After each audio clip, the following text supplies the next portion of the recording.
Thank you so much to everyone for joining us today for session 1 of year 2 of the Iowa Public Health Leadership Academy. My name is Erin Tabor, and I am a research associate at the University of Iowa, and I act as the project coordinator for the Iowa Public Health Leadership Academy. So thank you so much to both new and returning participants for this year. We're so excited to continue the Academy and share additional content with even more board members this year. I also just wanted to briefly thank you all for the important work you're doing and have been doing for the past year for your communities during this hectic and unprecedented time in public health. So this session on strategic planning is the first of 4 sessions that will take place this spring and summer.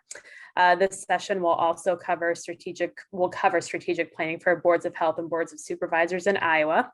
And we also have a local perspective coming from Scott County to demonstrate strategic planning in action.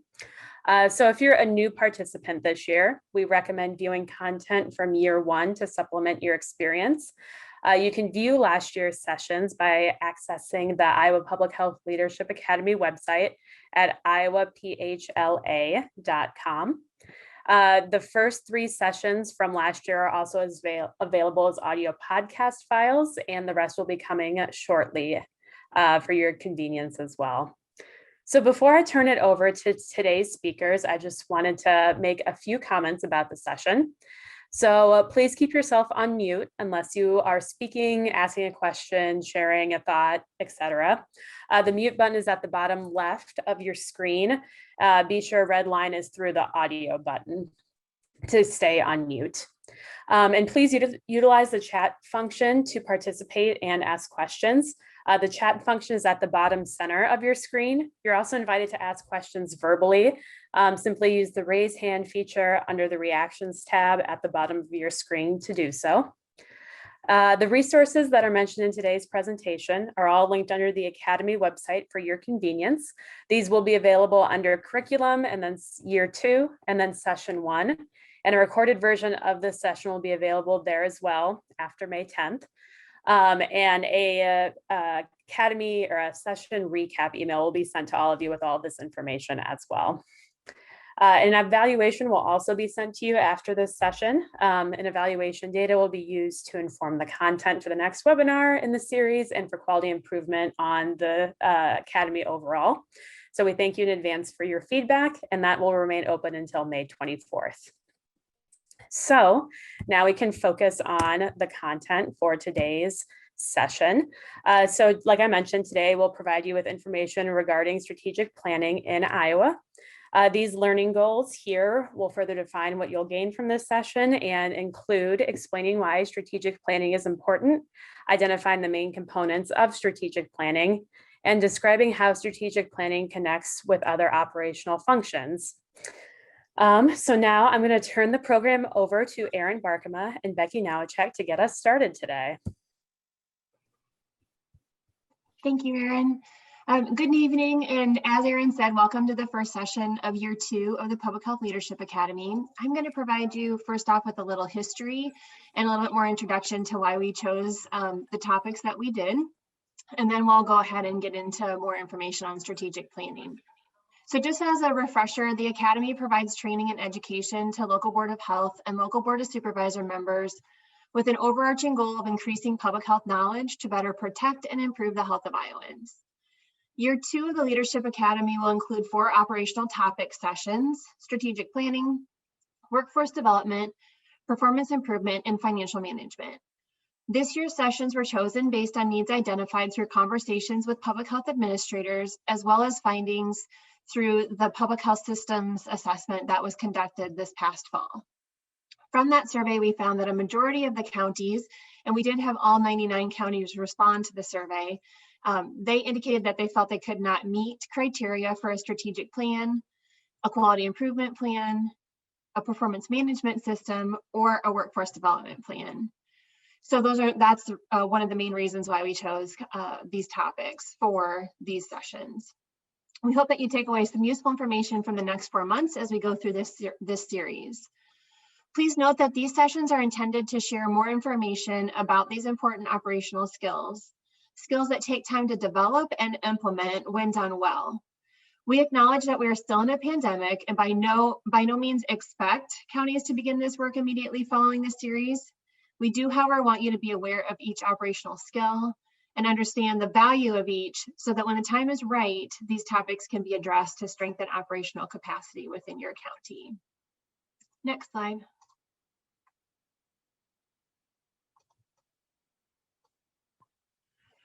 So before we get started, we'd like to go over a couple of definitions so that we're all on the same page using the same language. Next slide. First off, what is strategic planning? Strategic planning is a process for defining and determining an organization's roles, priorities, and direction over 3 to 5 years. And Becky will talk to you a little bit later on about identifying a timeline for your strategic plan.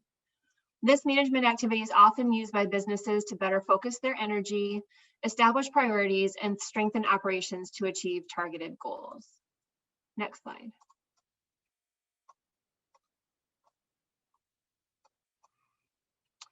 So then what is a strategic plan?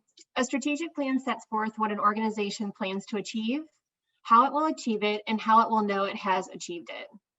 You kind of, one way I guess that we think about a strategic plan can be like a roadmap. So it is your organizational roadmap for the future.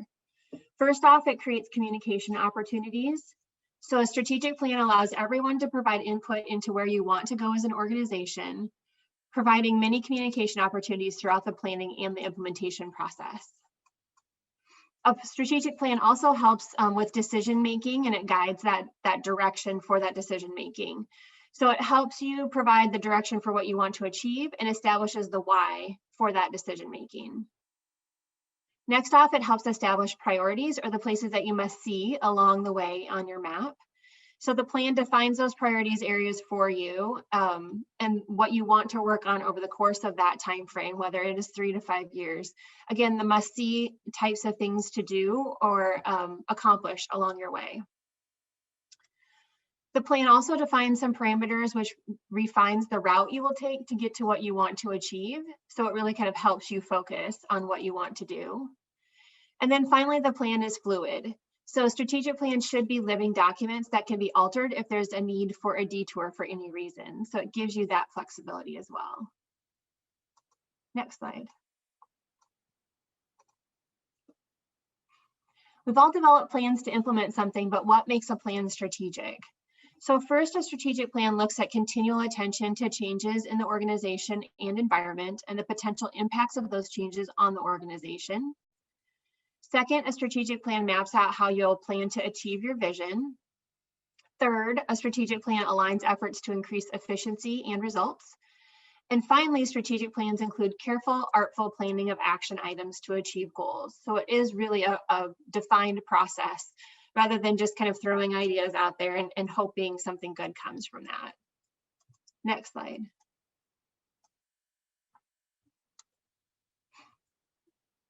So health equity, we covered health equity in year 1 of the Academy, but wanted to include a refresher for this series. So we know that it's important to incorporate health equity into everything we do in public health, including strategic planning. But what is health equity? Health equity is the attainment of the highest possible level of health for all people. It means achieving the environmental, social, economic, and other conditions in which all people have the opportunity to attain their highest possible level of health. And many of you have probably seen this visual to explain the difference between equality and equity. It's kind of one of my favorites. You've got that top group where everybody gets a bike, but it's all the exact same size. So in the instance of the gentleman who is kind of bent over trying to ride the bike, that's like my son. My son is a 14-year-old, but he is 6'6". And so that's what he looks like when he rides a bike. But when you think about equity, you really get the right size bike for the right person. The same thing is you get the right health initiatives, the right messaging for the right group so that they all have that opportunity for success. So it really is critical that organizations assess the needs of the people in their communities and identify how organizational functions and activities can support the equitable delivery of services, not just the equality side of those services. Next slide.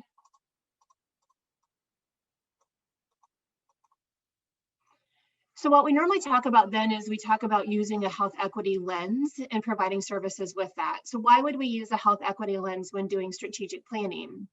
There are many times that structural inequalities are produced inadvertently. And these internal structures, policies, or processes are so embedded into the organization that it may be difficult to see those inequalities or inequities. And so using a health equity lens can really bring that forth. Also, every decision as an organization that an organization makes has an impact on people, both inside and the organization and externally. So again, important to use that health equity lens as we think about what those decisions are. And then, although not our intent, some good ideas can play out in ways that are inadvertently have an inadvertent disadvantage or harm to certain groups. So kind of asking those health equity questions are important in that aspect as well. And then finally, using a health equity lens provides an objective means for ensuring that health equity is considered.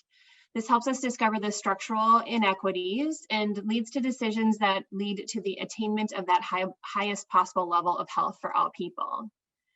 If you'd like to learn more about using a health equity lens for planning, we do have a resource that we'll put on the resource page for planning and decision making.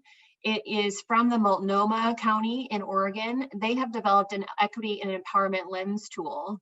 And that tool really helps lead organizations to more equitable policies, programs, and processes, and helps shift the way they make decisions and think about their work. And as I said, we'll make sure that that tool is posted to the Academy website for this specific webinar. Throughout this presentation, the symbol in the upper right-hand corner will appear when we are including concepts or questions that can be used as a part of the process to assure your plan includes a health equity lens, or as a reminder that health equity should be included within a specific step. So definitely look for that icon as we go through the presentation. Next slide. Now that we have a common language set forth for our presentation, some of you may be asking, why should my agency go through a strategic planning process? Or why should our Board of Health be thinking about that with our public health agency? Why does it really matter? Strategic planning is vital in setting forth what an agency plans to achieve, how it will achieve it, and how you'll know if it has been achieved. And as mentioned earlier, the strategic planning process lays out that roadmap for the future of your agency or the work that's being done within the county. It also addresses your county's public health needs while allowing you to adapt to a changing environment. The process and the plan is a fundamental tool for effective management. It provides criteria for monitoring the agency's progress, and the outcome of your plan can be used to justify the use of local and state resources. So many times we get the question about what's the return on investment in public health. And so we'd have some of those measures in place using a strategic plan to be able to say, you know, this is what we're able to do with the funds that we're given, whether it's through grant dollars or through state or local funds. Next slide. And I'm going to turn it over to Becky. And before you do that, we actually have a couple questions from the chat. So first one is, can you give some examples of structural inequities and then some examples of inadvertent disadvantages as well? So I think Becky will probably talk about a little bit of that in her part. And if she doesn't, can we come back to that later? Is that all right? Yes, that's okay. fine. Yeah. Okay, well, thank you and welcome again to everybody who's joined us. I'm Becky Nowacek, Regional Community Consultant with IDPH. So jumping in, things to consider. As we delve deeper into strategic planning, we want to stress that we will not be providing you with how to do a strategic plan, but things to consider throughout the process. Additional considerations that we won't spend a whole lot of time on today is a timeline for the process. So how long will that take? Who will facilitate strategic planning process for a health department? And also something to consider, especially as a Board of Health member, Board of Supervisor member, does the agency have resources to contract with another entity, such as a university or consulting firm, or someone in their community to facilitate that process? We do recommend that in order to do that, someone other than the administrator of the health department to facilitate that process. So as we know, you guys may or may not know, but we would like to get a sense from you. One, does your health department or public health agency have a current strategic plan? So if you could put that in your chat box, that would be great. And if you don't know, that's fine too. And secondly, if you are a Board of Health member, were you involved in your agency's last strategic planning process?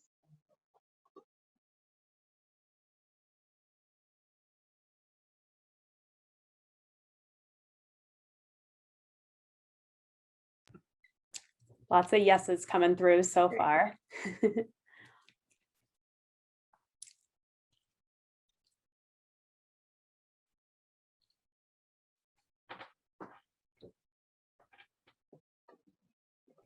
Great. We just wanted to kind of get a sense who's been involved and if you know of that, and that's okay. We'll get to that. So in the past, last year for our Leadership Academy, we also had some action items that we thought would be nice to throw in there again for this year. So we would encourage all of our participants to ask your public health administrator if they do have a current strategic plan.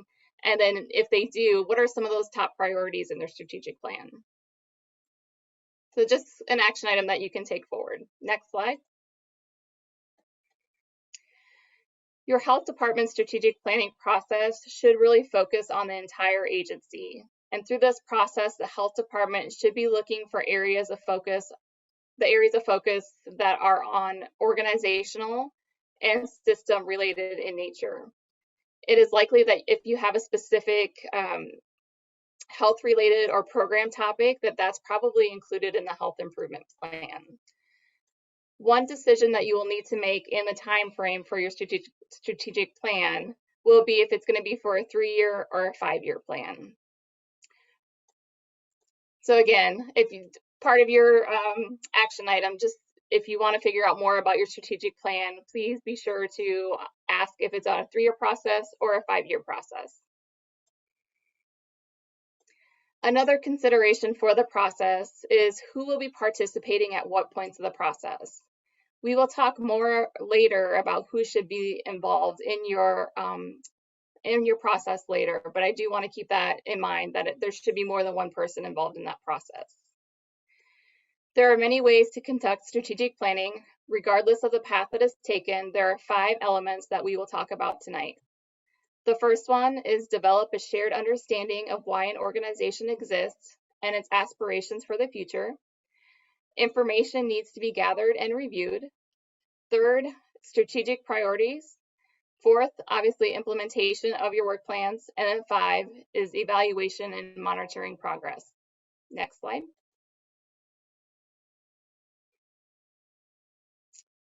And I'm going to apologize, Aaron Tabor, this has some lots of clicks, so I apologize in advance. No worries. First, you want to develop a shared understanding of why an organization exists and its aspiration for the future. It is important for everyone to be on the same page on the purpose of the agency. We will just briefly discuss and share examples of mission, vision, and values. The agency's mission will provide a picture of why it exists, so you can click, Aaron, what it does, and who it serves. An example is from Iowa Department of Public Health, protecting and improving the health of Iowans. For the vision, it's what do you want to achieve and what does success in what you do look like? Again, an example from Iowa Department of Public Health, healthy Iowans and healthy communities. And lastly, what are your values or what defines you? What do you care about? What sets you apart from other public service providers? And you can go ahead and click on those for the examples. Again, these are examples taken from Iowa Department of Public Health for the values such as accountability, collaboration and teamwork, communication, health equity, quality, results-oriented, workforce development. So an action item here, again, if you want to look at what those are, please contact your health department administrator and ask them about their mission, vision, and core values. Next slide. The second element for strategic planning is that information needs to be gathered and reviewed.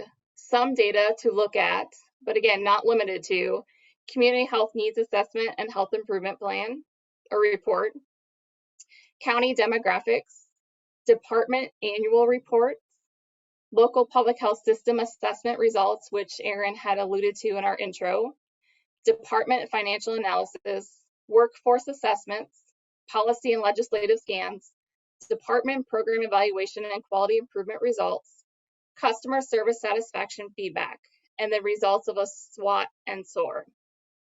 You can also, the health equity lens can be used while reviewing your data. So some questions to ask while reviewing the data could include, what does the data tell us?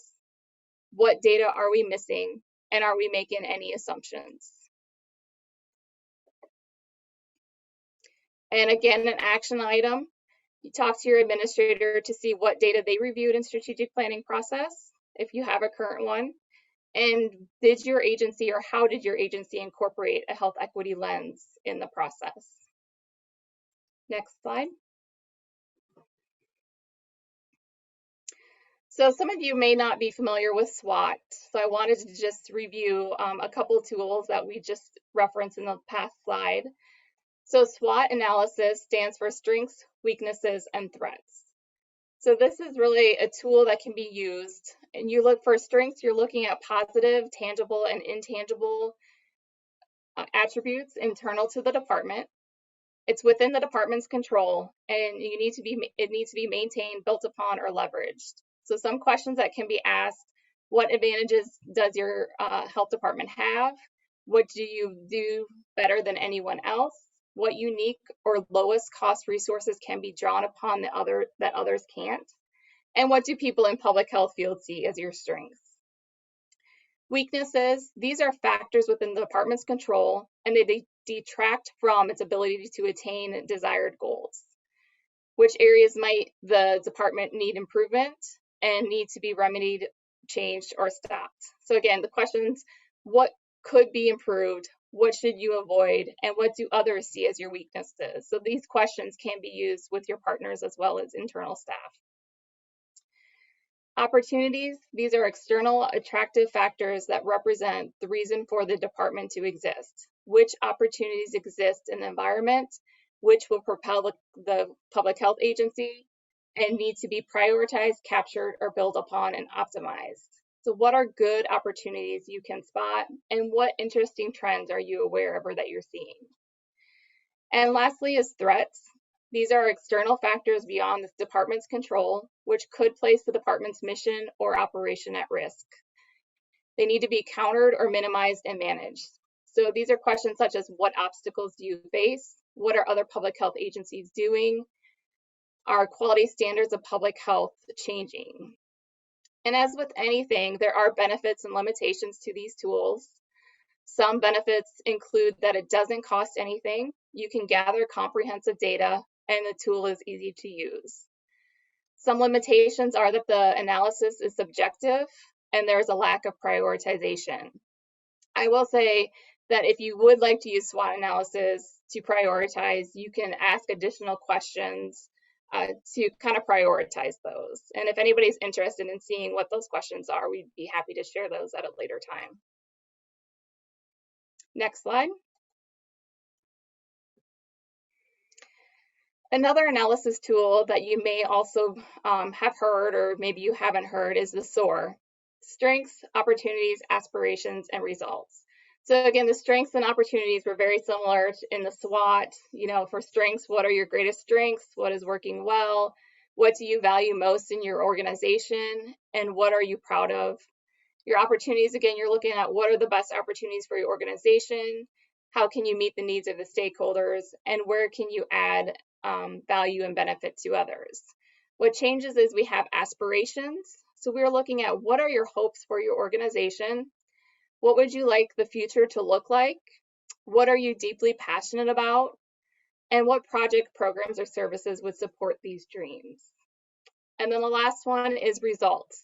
So how do you know you're reaching your goals for the organization? What are 3 to 5 indicators or measures that will let you know you're achieving the preferred future? And what will be different for the stakeholders? Who is going to be responsible for making these things happen? So the SOAR analysis is great because it doesn't just analyze your situation, but it helps set goals and targets to achieve, and it is forward thinking and positive, unlike SWOT. Aspirations, you may feel kind of duplicate because some of that may already come up in a mission, vision, and value discussion. But again, it's a forward thinking and positive tool to use. Next slide.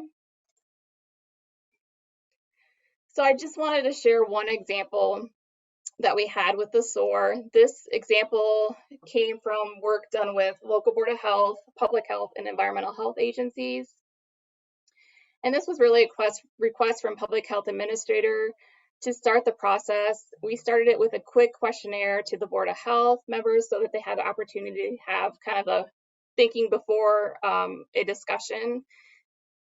And so it was preparing them for what we were going to discuss. We started the process back in October 2020 using quality improvement tools, and we were able to get through a portion of the process, but it was a challenge for participants to think about really the future as everything came to a halt due to COVID.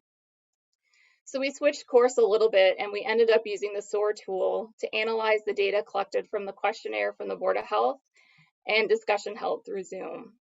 Again, this is just one example and some of the responses that we were able to gather using the SOAR analysis. Next slide.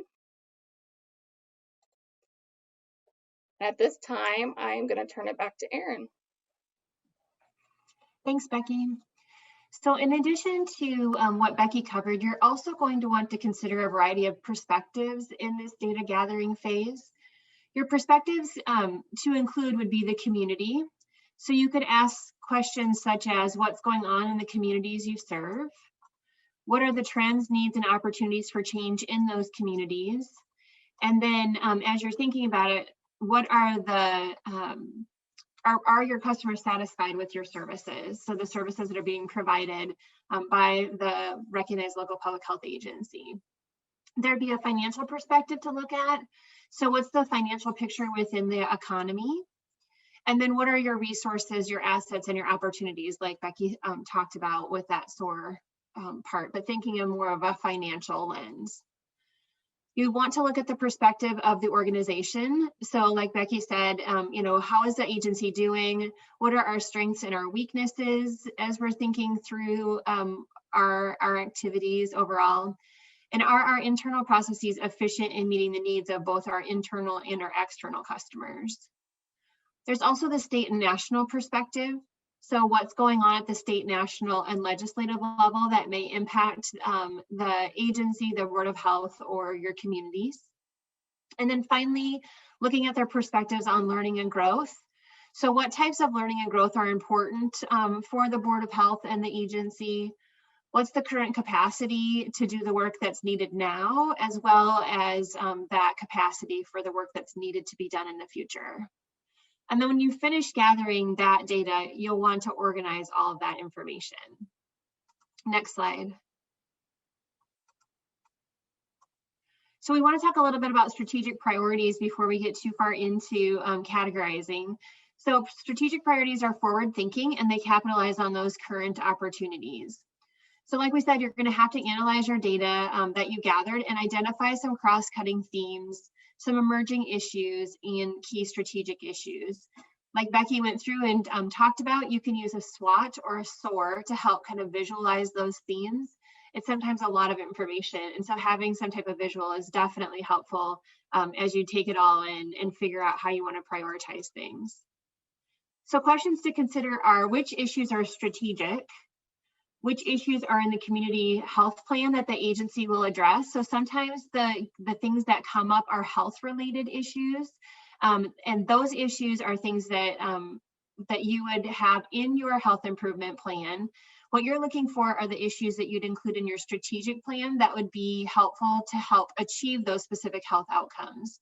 So it may be a few things like maybe it is workforce development in kind of improving your staff, or maybe it's systems development as you're trying to think about how multiple systems work together toward a specific health topic, and what could the agency do to help strengthen that. What does the agency need to do to prepare for threats and challenges? What do they need to do to improve upon those weakness areas that were identified? And then what does the agency need to do to achieve kind of those overall aspirations? So really thinking as we go through that strategic plans are strategic. So instead of tackling a number of areas, we would recommend considering establishing 3 or 4 priorities and then determine how you'll meet those priorities in the context of the rest of your work. Next slide. So here's a little bit more on strategic priorities. So to prioritize your themes, you're first going to want to identify categories of each. So here's some of the examples that I already mentioned. You may have things like systems development. You might have education as one. Health equity could actually be one as a whole if you feel like that's something that the agency and the county could do a better job of. And then workforce development might be another one that you would find as you need to move forward and really achieve those overall goals. After all the categories have been determined, then you'll then select your priority areas. This may be done through discussion and voting or other tools that might help identify those priority areas. And then within each area, you'll also develop some goals and objectives. Once you have that done, you're going to flesh out the details of each selected priority area in your implementation work plan. And these types of details may include things like strengthening partnerships or maybe even developing some partnerships that are missing. Communication is going to be a key one. You could have things like policies or others that might fall under one or more of those priority areas, which is perfectly fine. It just shows that there's that additional need that kind of spans each of those areas. Next slide. So like we said before, strategic plans are living documents that are applied. The best plans are clear roadmaps which guide implementation. Being that plans are for longer time frames, you really have to kind of start thinking through that strategic or use some strategic thinking to help determine the plan for action to achieve your goals. So one quote that we really kind of liked as we were putting together these slides is that strategic thinking requires making conscious choices about how to use limited resources to achieve your purpose in response to a dynamic environment. And not a part of the quote, but I think we've definitely found what that looks like as a part of COVID. So continuing on with the quote, therefore, strategic thinking includes making decisions regarding what you will and will not do, where you should focus your energies, and what your overall priorities should be. And those strategic issues are fundamental policy questions or critical challenges that must be addressed in order for the agency or the health department to achieve its vision. So again, just a very focused approach rather than just kind of doing everything that's out there. I think the most important one out of that is what you will and what you will not do. And so having kind of those discussions and gathering that data helps you identify maybe what you're stronger in, but maybe knowing a partner is also working on something, and that activity might be working with a partner to strengthen an overall approach rather than both of you doing something different or the same thing, but maybe going down a different path or duplicating efforts along the way. So when you think about strategic issues, they can be sorted into 3 categories. The first are those for which no action is required at present, but which must be monitored. So these issues were probably discussed as a part, or would probably be discussed as a part of your meetings, but wouldn't necessarily make the top 3, 4, or 5 for your strategic plan. The next set are those that are coming up on the horizon and are likely to require some action in the future and perhaps some action now. So these issues are your more long-term issues that you may start working on now, but will more than likely be done if you have a 5-year plan in year 3, 4, and 5. If you have a 3-year plan, it might be in more later year 2 and most of year 3. And then the last category for those strategic issues would be those that require an immediate response. So these issues are those things that need to be addressed sooner rather than later. And they would be activities in a 5-year plan in years 1 and 2. And if it's a 3-year plan, it would be right away that you'd want to address in year 1. And they might even fall into some of those, other categories as well. But really, you're looking at things that need to be addressed sooner rather than later. Next slide.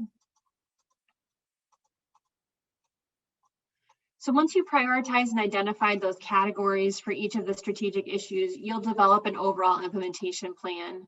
Those plans should include the following. So they should have specific programs, activities, and interventions that will be implemented to address each objective.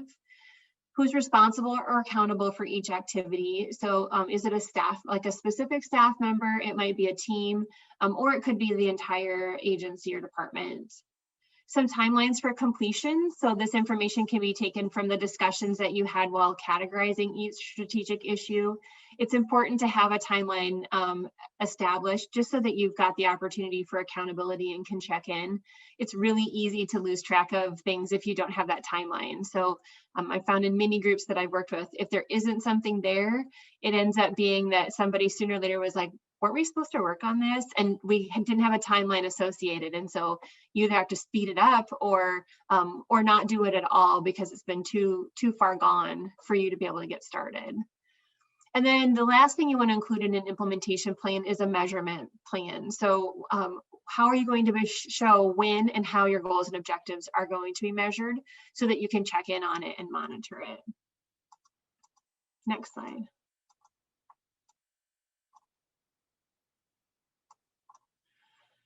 So again, strategic planning or strategic plans are living documents that are applied. You've heard me say it, and you'll probably hear me say it one more time tonight, but they contain applicable performance measures to monitor and measure change in your objectives over time. So really, accountability is crucial in the implementation and evaluation of a strategic plan. Your plan should be reviewed and revised regularly, and you're going to need to establish a process for monitoring that implementation, and then when you want to evaluate the plan. And in that plan, you may want to ask a few questions.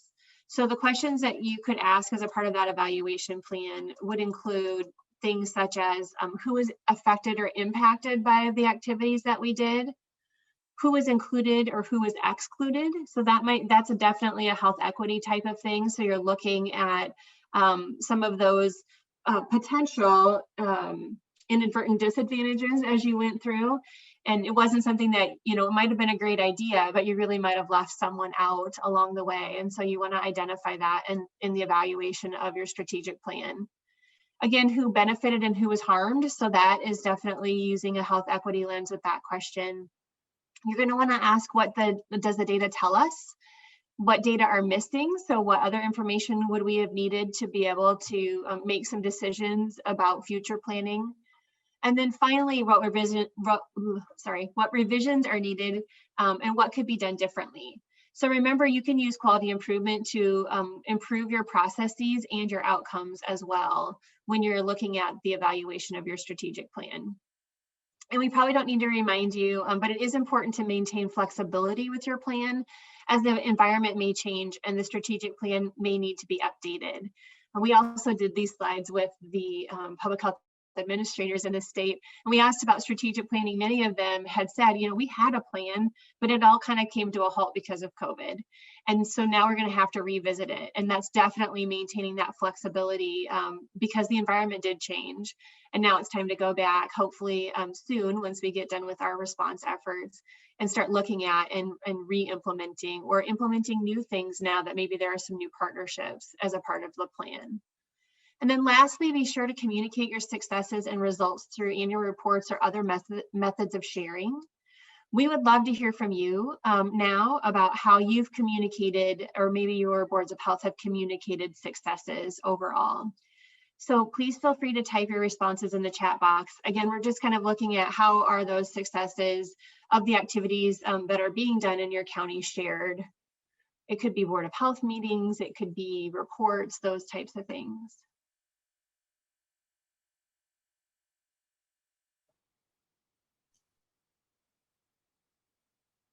And while you're typing those in, I did see someone said there's an acronym on slide 22. So the one that we're on, I believe right now, NACCHO. And so what does NACCHO stand for? It's the, I believe, National Association of County and City Health Officials. So it is the national organization that looks at those county and city health officials. They have a group that provides a variety of resources in planning. And so it is for boards of health as a resource. So we have, Board of Health meetings, reports provided. are a couple examples. Perfect. And Board of Health meetings again. Which all makes sense since you're Board of Health members, and that's probably how you get that information overall. Okay, if you have other examples, please feel free to type those in, and I am going to hand it back over to Becky. Great, thanks, Erin.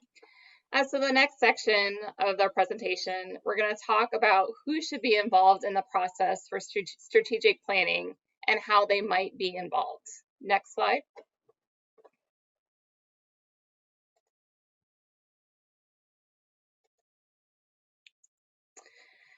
So strategic planning is not an isolate process, and it works best with broad input and support.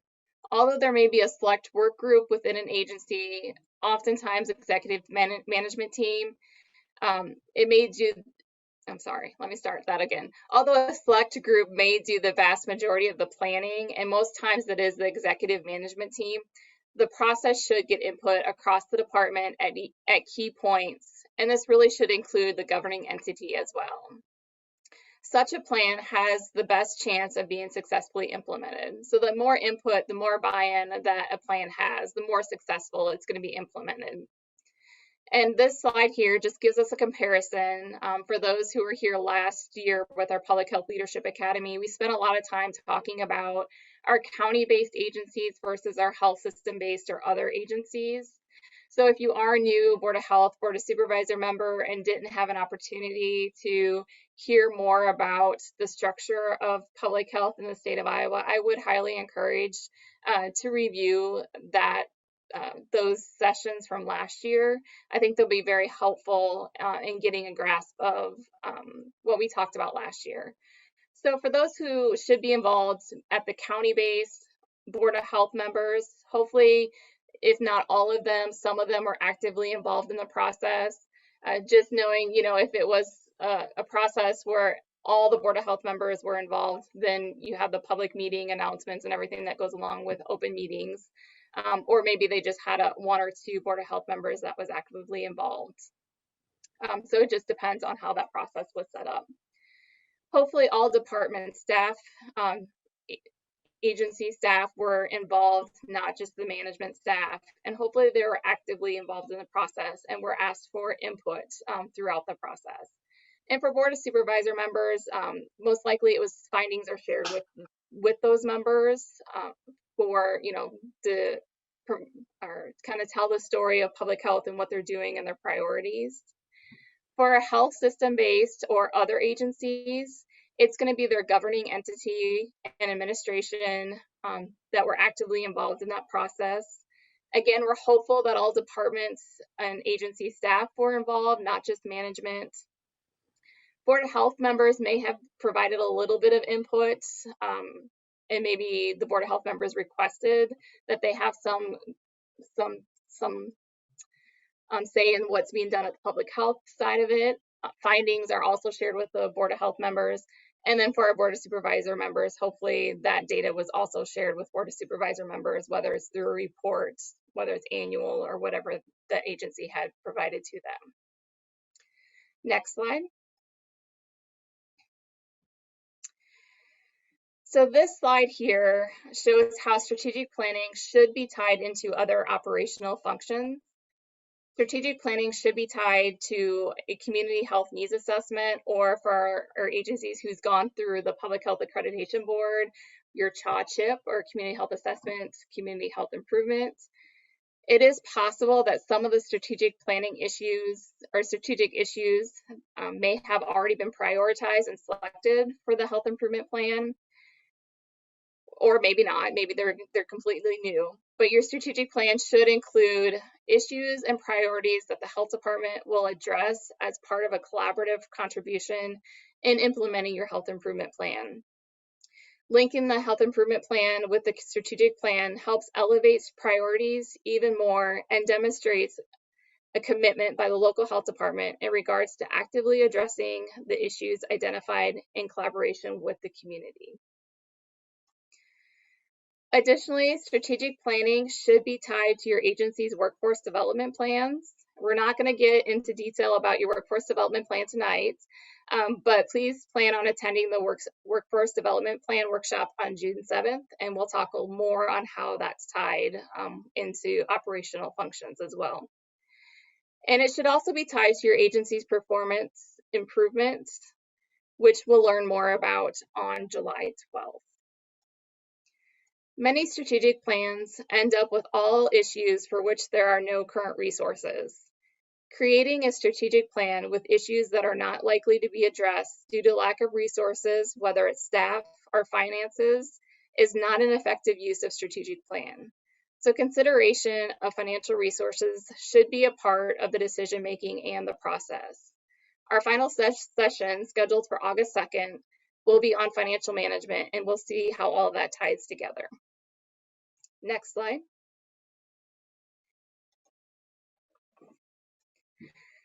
Lastly, we want to remind everyone before we turn the presentation over to our Amy Thorson with Scott County, that it's important that your community health needs assessment and your health improvement plan, along with your strategic plan, is shared with funders and decision makers.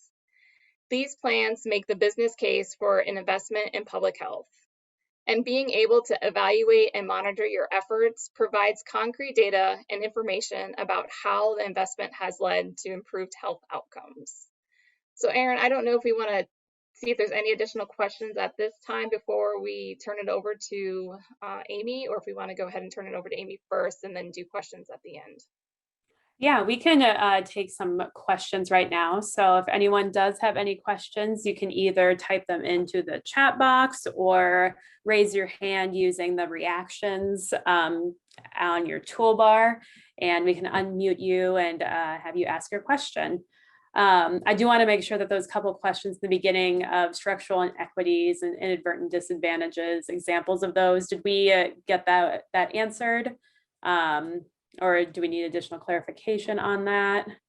We might have done it a little bit, but I did come up with a couple of examples just in case we didn't get all the way there in our slides. So I thought of a couple of examples of structural inequities. So the first may be processes for sharing information. So if you're only sharing messaging on social media, that process in itself, not intended to be malicious, but you're only then reaching the people who use social media.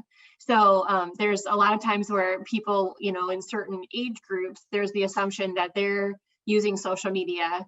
And so that's the way we're going to reach them. But I actually know quite a few people who just don't use it at all because they don't want to get into the mess of what is social media. So if you were to go that route, that might be a structural inequity, where you're only really reaching the population that is using social media on a regular basis. Another example of that structural inequity could be like program planning. So if you're doing program planning for a specific target population without getting feedback from them before implementing that program, so in that instance, it's a lack of a policy requiring that you get that feedback from the target population, or it's the process itself. You could really kind of miss out on the important concepts or maybe even the norms of that group, which could hinder the success of the program, while you're doing it in the first place. And then when I was thinking about an inadvertent disadvantage, so like we said in that slide, you might have some great ideas, but there might be some of those inadvertent disadvantages that harms or excludes a group. And I know that many went this route, and so it could be that it was fine in their world. But when like mass vaccination clinics for COVID, if you had a specific location and people weren't able to get transportation to that location, that could be an inadvertent disadvantage for people. So you have to remember that health equity isn't just about race or ethnicity. It can be about other social determinants of health, and we talked about that in year one as well. So if there is a lack of transportation, that's going to be an inadvertent disadvantage, also a structural inequity along the way, as would times. So if you're only offering a vaccine clinic or certain services depending on the population in times that those individuals might be working or, you know, going to school or whatever it might be. Those could be examples of, you know, great ideas, but we kind of have to think about equity in providing those services, not just you know, we're going to provide it to people and it's equal, yet we have to think about that equality and equity piece and kind of balance those out. So really thinking about health equity, even just in how we provide services, the location and the time might be one of those disadvantages. Becky, do you have any other examples? No, you stole my example about time. Just as an example, I, was having a conversation with someone who found out that I was going to a vaccine clinic that was on a Saturday, and it was in a different county, and he had no idea that they were doing that. He wanted his vaccine, but at the time couldn't get a vaccine because they were all during the week, and he couldn't get off work, couldn't take time off of work. So, just thinking about those pieces, that was just for his specific county. They didn't have a weekend or an evening clinic for him, so he couldn't take off to go and get vaccinated like he had wanted to. So yeah, that's the one that I had come up with.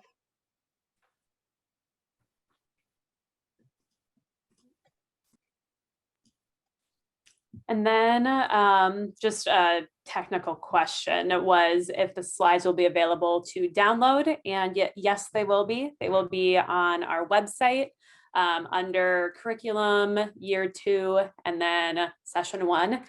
Most participants should have gotten a copy of the slides on Friday, but if you registered in the past few days, you might not have received that email. But they will be sent out again with our session recap email later this week as well. So just wanted to clarify that. And I don't think any other questions have come in. So I think we are good to go ahead to our local perspective.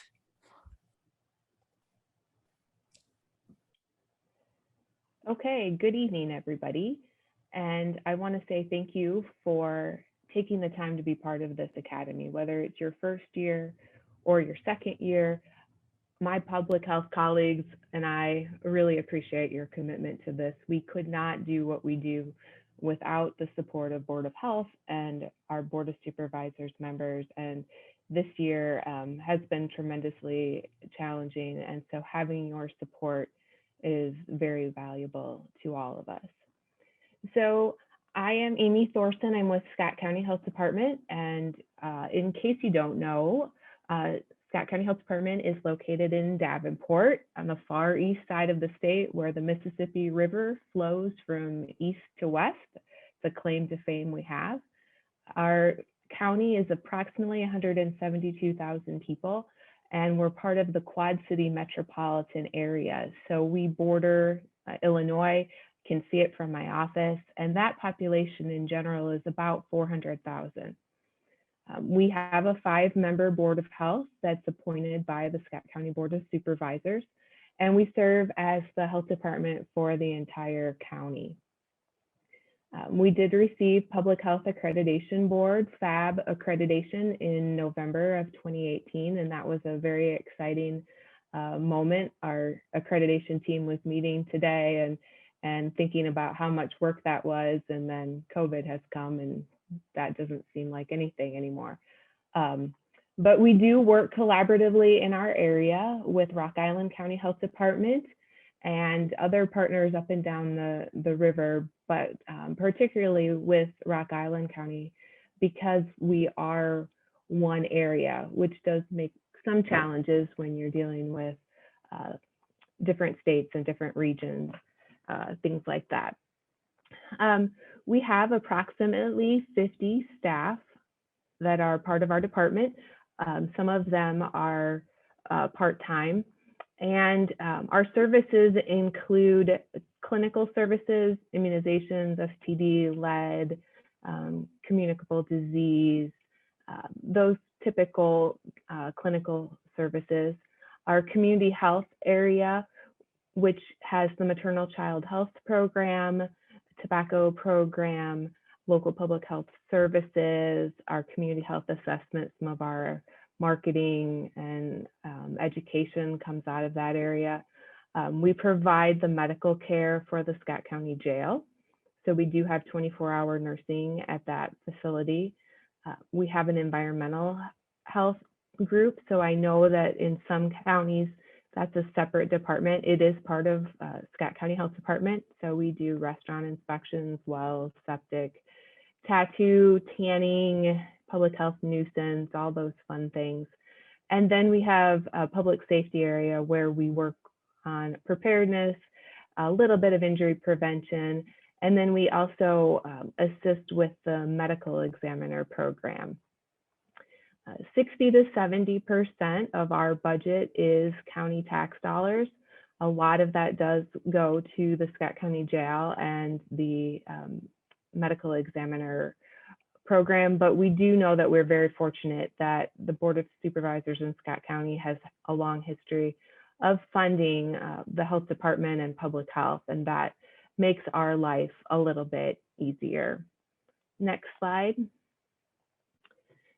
So Scott County Health Department has a long history of strategic planning, and it's really shaped us throughout the years. I've been with the department for 22 years and have been able to participate in strategic planning efforts every time that we've done it in that time period. So it's 5, 6 times at this point. And it's really shaped us.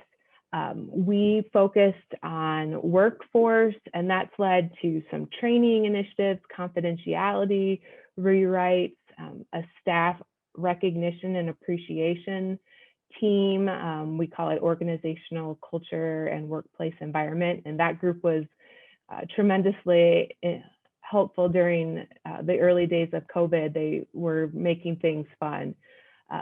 Our community health assessment process originally started out of strategic planning discussions. We had program evaluations that were pre the term quality improvement and performance management, but did lead to improvements as well as performance measures. Our marketing team came out of that group. They had been looking at a redesign of our logo and ways to expand our social media presence. And as a result, that group became our health promotion team and has been invaluable during the COVID response in working on a variety of educational efforts. Data has continued to be an area that we look at, and that is important to support not only our internal operations, but our community health efforts, partnerships, and continuing to look for ways that we work together. I know Erin mentioned that you don't have to do it alone, and building on other people's projects. And that really has been our philosophy here. If someone else is doing it, we want to work with them or help build them up, support them, and not duplicate efforts. And so partnerships has been a focus. Quality improvement was an area that was in our, we have a current one. So the previous one, where we really formalized those quality improvement efforts, put together a plan, and accreditation was part of our last strategic plan initiative. So it's really about continuing to move forward. And I think this quote sums that up. All right, next slide. I'm gonna take a quick drink here. So when we started talking about our strategic plan, we knew that we wanted more than what we had done in the past, because we are now living in a FAB accredited life. And what that means is all those things that Erin and Becky talked about, looking at and including, all of that is part of our daily life and a part of what we wanted to bring to the strategic plan. And so we started looking for somebody who, an individual or an entity who understood public health. You know, strategic planning for a business is good, and public health is a business, but they wouldn't necessarily understand our language, our terms, and our vision for the future. We wanted someone outside of the department, and I believe Becky had said, really, they don't encourage the health administrator to be doing that facilitation. And we agreed. We wanted everyone to be able to participate. We didn't want anyone to see that somebody from our administrative team or our quality improvement team or any other group was guiding our work. And we also didn't want that facilitator to start thinking, oh my gosh, oh my gosh, oh my gosh, where is this headed? Because strategic planning can be scary for a department.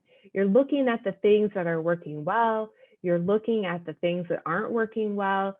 And to be in public health, you care about what you do. And so these things are very personal to all of us. The way we operate, the way we interact, the way we serve our community, that it's all so personal. And so it's very easy if you're in that department to lose focus or to just start to head off in a direction or shut down when a strength or an improvement that you don't agree upon or you have a different perspective is brought up. And so we were looking for how to make that happen with somebody else, and that provided some accountability too. I don't know about all of you, but the to-do list at our department seems to grow faster than the done list is. So by looking for someone to help guide us, that provided an initial framework to keep us moving. Again, we wanted the person to understand some best practices of public health and have an idea of where public health as a system is moving. It's so different from when I started 20 years ago to where it is now. And so we wanted that excitement to be there. We wanted someone who knew what other people are doing across the country and was in touch with all of those efforts. And we were fortunate to have some resources to spend. We were able to budget for some money. About $7,500 is what we ended up spending for the process. We were able to budget for that in our fiscal year. And obviously that's more than some departments would want to spend, but that was an amount that we were comfortable with as we planned our budget and felt that we could accommodate. So we reached out to other counties to see who they had used, and groups or individuals. We talked with individuals at the Iowa Department of Public Health and asked for their input. And we really weren't getting any gold stars at that point. And so we started looking to some of the other organizations that exist. NACCHO was one that was mentioned. Public Health Foundation was another entity. They wanted a lot of money. I wrote notes, $11,000 to $22,000 to do a strategic plan, and that was not what we were comfortable with.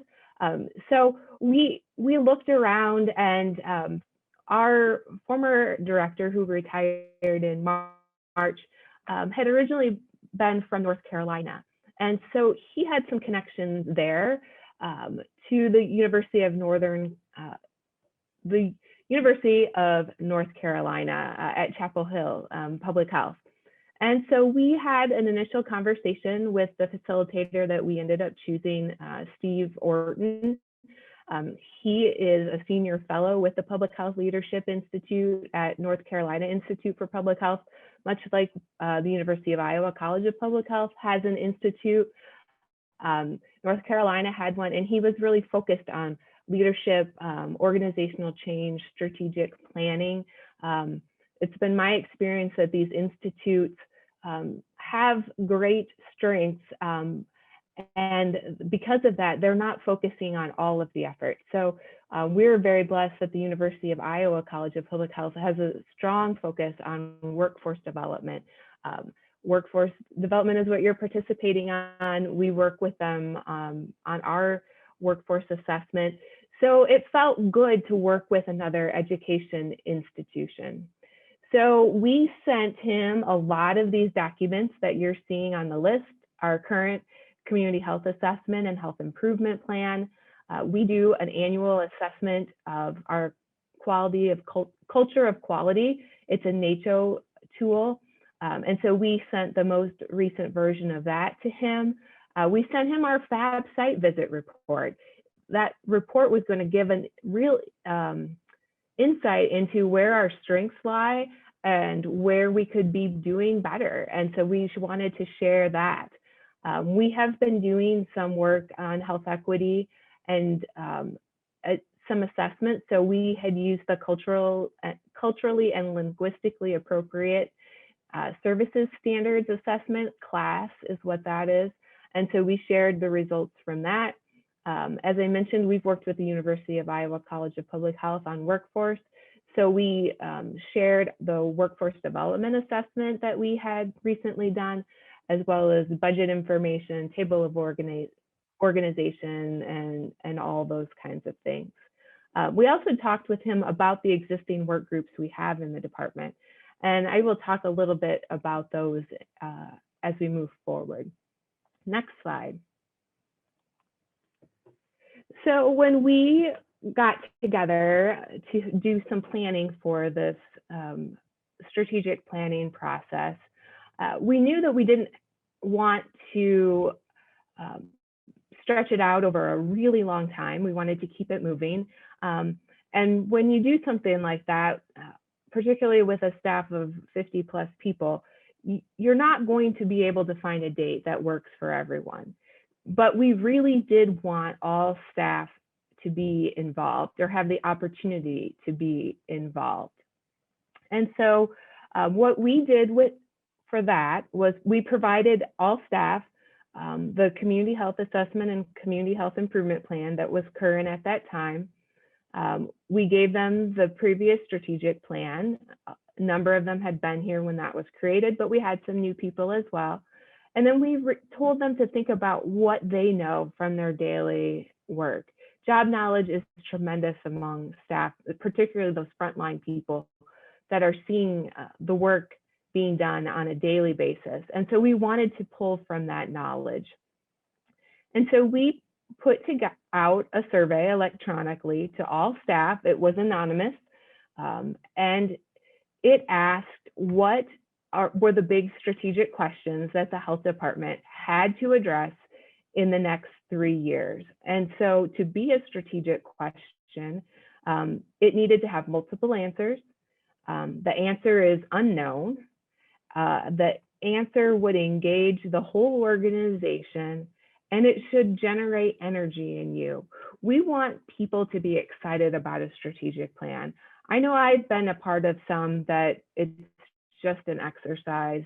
You know where it's headed. You know there's not going to be anything that changes, and that's not what we wanted.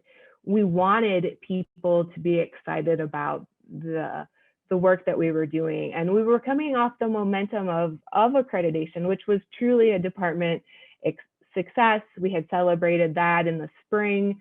We had celebrated our 50th anniversary, and we were moving into strategic planning that summer. So we asked staff to answer those questions, and the answers to those were really the foundation of what our strategic discussions would take place during the sessions. So the graphic that you're seeing pulls together some of the most common words that we heard in our responses. And citizen, improve, community, public, equity, outreach. Those were all some of the areas that we really were excited to see. And so we spent some time with the facilitator talking through what were the themes, what were the topic areas that we wanted to start with for the discussion. So we were already one step ahead. We didn't need to spend time brainstorming what we were going to talk about. We were able to brainstorm how we were going to talk about it. And so the 3 strategic questions that we identified to get us started was, how will we implement health equity? How can we become more community member centered? And how can we pursue solutions to community needs that are outside our traditional scope? Next slide. So once we had that put in place, we started the process of actually getting together and talking. So we had a 2-day retreat in our building. We felt it was easier to just stay in our space, not on our floor where we share the building with a variety of other county agencies. And so we had a nice meeting space that kept us close enough if there was an emergency, but far enough to get interrupted from getting interrupted for things that someone else could handle. We had 18 staff participate, and they were from all levels of our department. So our management, our senior management, and our frontline staff. We also had 3 Board of Health members that participated. They were all given the opportunity, and we had 3 agree. As you remember, we have 5 on our board. So if we had had all 3 at the same time, that would have been a quorum, and it was a public meeting. And that wasn't something that we were interested in. So we never had more than 2 with us at the same time. We provided this group many of the same things that had been provided to the consultant: the community health assessment and community health improvement plan, the FAB site visit report, the class assessment, the culture of quality assessment. We also provided them some information on the county health rankings. From a data perspective, we provided a budget report for our department, and we provided the workforce development survey that we had completed on staff learning opportunities. We made the decision that we were going to have a 3-year strategic plan. Previously, they had been a 5-year strategic plan, but part of that public health accredited life is linking your strategic plan with the community health assessment and community health improvement plan. And so that process here in Scott County is done every 3 years because it's a joint process with Rock Island County Health Department, the 2 major health systems here in the Quad Cities, Genesis and Unity Point, our federally qualified health center, Community Health Center, the Quad City Health Initiative, which is a organization of community health people who are concerned and are trying to change the process. And then we do involve Unity Point Muscatine. So Muscatine County Public Health is part of that as well because of the Unity Point linking. And so that group is doing the community health assessment every 3 years, and in order to meet the hospital requirements. So we chose to do a community health, our strategic plan every 3 years to align better with that process. So the community health assessment is starting now. The community health improvement plan will be next year, and then we'll move into another strategic plan. It's much easier than trying to recreate linkages after the fact. So we spent time analyzing the current and future state for our department. As you heard, talking about all kinds of different methods. We did an appreciative inquiry process where we identified strengths through discovery of our assets and successes, and then describing our opportunities and aspirations. We looked at those external factors, such as who are our stakeholders, what community resources we had. And then we put this into a modified SWOT, looking at our organization's status and strengths, trends and opportunities, and anticipated challenges. And so we spent time tackling those 3 questions that I already mentioned, and analyzed their importance as they relate to the current and future state of our department. And so when we had that discussion, we looked at a strategic issue checklist. Number 1, did our department have the ability to take on and implement these strategies? And that was based on our workforce, finances, partnerships, connection to community priorities, and did we have a window of opportunity for change? I think COVID-19 is going to provide a lot of opportunities for change for so many public health agencies, because there are people that weren't listening before that are listening now to ideas of health disparities, of community partnerships. We can't do this alone. Just the importance of public health in general. And so what opportunities existed? Next slide. So we developed strategic goals based upon those 3 questions that I talked about. We had, and you'll see those strategic goals on the slide. we had, under each of these strategic goals, we had 1 year organizational goals, which were focused on the internal things that we needed to be doing. And then a 1 year strategic goal or strategies for the community. So those are the external. What we wanted was to make sure that we were not only looking at what was in our department, but what was in our community and how we were addressing this. Sometimes in strategic planning, it's a really, staff feel as it's a time to provide all kinds of feedback on the little day-to-day things, like we need a longer lunch break or things like that. That's not strategic. Those are important things to do, but that's not part of the strategic. And we also recognize that you can't just go out in the community and do things without addressing things within your department. So we had internal and external. And then we also identified potential 3-year strategies, because you can't plan for 3 years because the world is changing so much. But you want to have at least a general idea. And so this process worked out for us pretty well. We listed potential partners, and then we developed action plans for the first year, building on things that we were already doing, or utilizing teams that we already had in place. And I mentioned earlier the use of teams. And so we have a workforce development team, a quality improvement council, a performance management team, a health promotion team, a health equity team, an accreditation team. And so how could we use those groups to move our strategic plan forward? When we were doing accreditation, we talked about we're doing this work to improve the department, and it's part of our daily work. It's not something extra that we do. It's not once accreditation is done, we'll put this aside and it doesn't matter anymore. We wanted it to be part of our everyday work, and we wanted strategic plan to be part of that as well. Next slide. So this gives you a little bit of a snapshot on just what our strategic plan priority dashboard looked like, with the 1-year strategies and the 3-year strategies that we brainstormed, a little bit of the work or the look of what our activities looked like.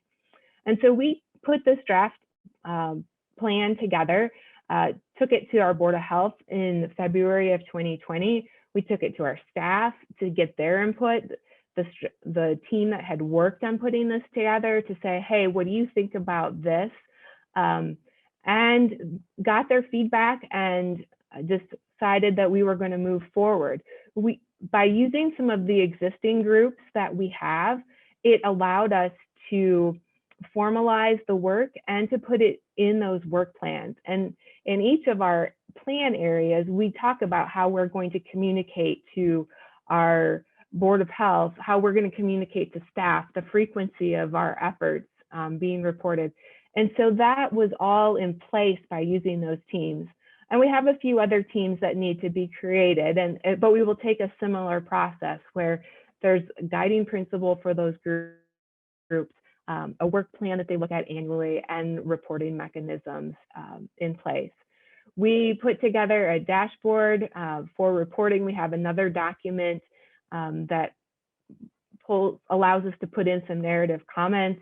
And so we're really excited about this strategic plan.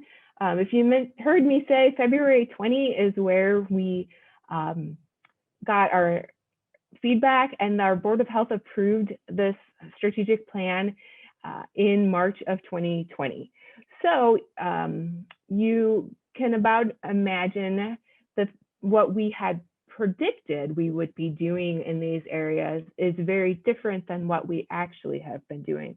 But when I look at this strategic plan and I look at what we've been doing with COVID, health equity, access to care, and doing things outside of our normal efforts, we're doing those. It's just not what we had expected. And so that to me is very comforting that we were, with this strategic plan, we're where we need to be, and we'll pick it up and keep moving. Our strategic plan is going to be managed by our accreditation team to help keep all of that moving forward.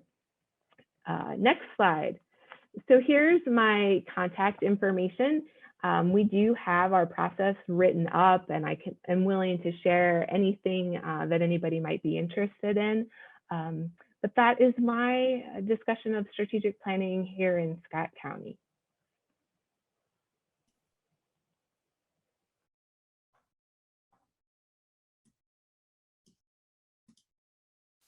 Awesome. Well, thank you so much, Amy. That was super insightful and interesting to hear about how the process went in Scott County. So Becky or Erin, I don't know if either of you want to wrap up, chat about some of these resources, or we can go straight into questions, whichever works for you guys. I think we're good to go ahead and move into questions. Again, these are just the resources we use for our presentation today and may be useful for you moving forward. Perfect. Yep. And some of these should be available, online, and along with the slides, these will be posted on the website as well, links to these different resources. So yeah, we can move into questions. If there are any lingering out there, you can type them into the chat or use the raise hand feature, and we will get them answered.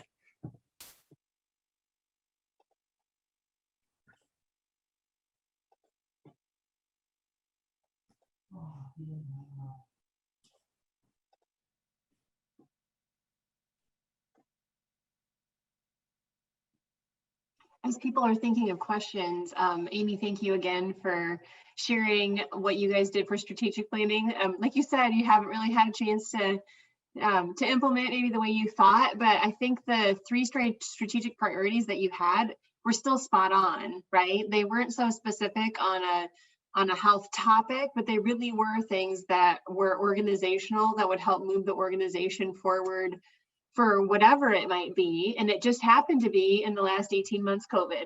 So I think like you guys did great work in identifying that, and very forward thinking in your process. So kudos, and then thank you again for sharing with everyone on how you did it in Scott County. Thanks for the opportunity. We were really excited, and it felt much more light than previous ones. We didn't all feel like the weight of the world was on us. This felt like we wanted, energized and excited, and it didn't feel like one extra thing, another committee, another group. We were going to use the groups we had and move it forward. And so yeah, we're excited to be able to move back and reflect on where we are now compared to where we were at that time, based upon the work we've been doing with COVID. And also thank you in advance for letting us steal shamelessly the write-up that you already have for your process, and answering any questions that people send your way. So we appreciate your help with that as well. Absolutely. And that is one of the best parts about the public health field, is that we are all willing to share what we've done and give credit and move forward. We've been blessed with a lot of partners sharing things with us, and so we're more than happy to share with others. Awesome. Well, seeing no questions come in, just a compliment saying I plan to share this with my local Board of Health. Thanks. So that's always awesome to hear. I think we can go ahead and wrap up a few minutes early. So once again, thank you to Becky, Erin, and Amy for the excellent session. And as I mentioned earlier, a recorded version of this session will be available after May 10th on our website. I'll also be sending out a session recap email once the recorded version of the session is ready to go. So please keep a lookout for that, and also the session evaluation email. That will be sent out to you shortly and will remain open until May 24th, and we'll send a few reminder emails as well to get that completed. So if there are any questions that come up after this presentation, please feel free to email me at Erin-Taber, Taber, at uiowa.edu. I'm the one who has been communicating with you prior to the session and will continue to do so. And I will get those questions or inquiries or anything like that to the correct person. And again, thank you so much for joining us. And we look forward to being with all of you again on June 7th.